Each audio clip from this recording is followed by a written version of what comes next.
così arriviamo a Maria.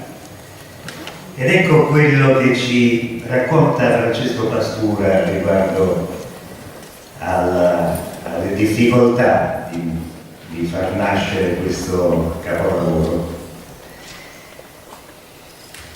Non sempre il maestro Frontini era propenso a far confidenze, ma negli ultimi anni della sua vita ne fece qualcuna assai interessante. Si tratta della storia della Maria, il maggior lavoro del musicista catanese, certamente uno dei più bei melodrammi visti dell'ultimo Ottocento, degno della più fortunata popolarità, se non fosse nato sotto una cattiva stella.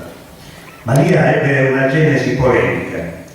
L'idea di un'opera di argomento a carattere siciliano nacque nella mente di Frontini poco dopo l'apparizione della cavalleria mascagnana. Non fu un sentimento di invidia quello del musicista catanese, ma una specie di risentimento campanilistico. Frontini aveva fin dal 1882 iniziato la raccolta di cantilene e arie popolari catanesi che sotto il titolo Eco della Sicilia aveva pubblicato presso Ricordi.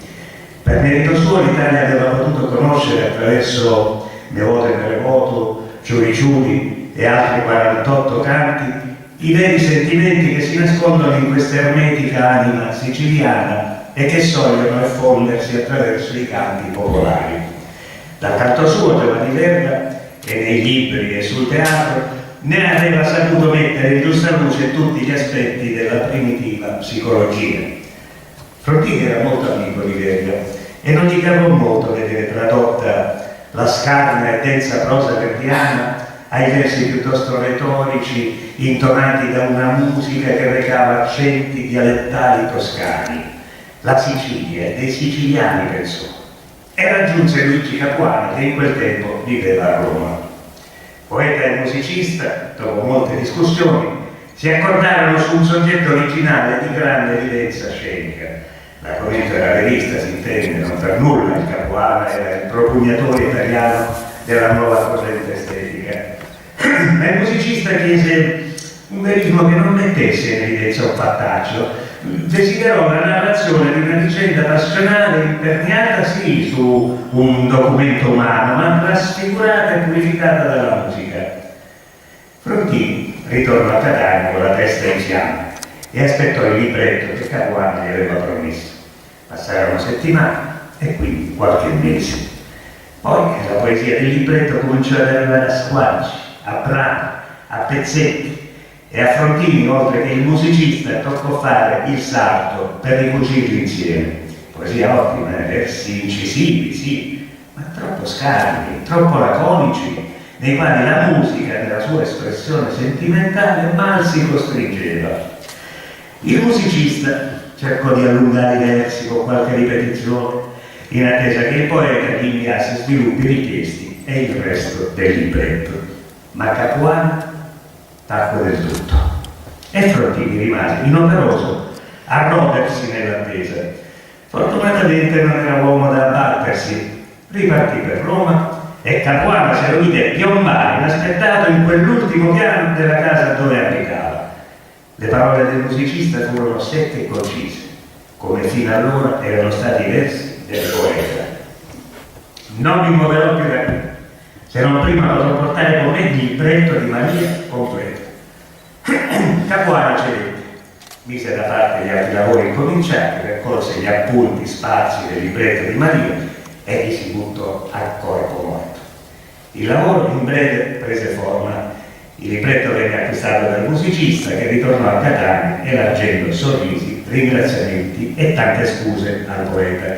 Poi lo fece leggere a Mario Pisani, lo lesse lui stesso, una piccola cerchia di amici, e tutti lo trovarono bellissimo. Con questi consensi il musicista si mise al lavoro e terminò l'opera in poco tempo.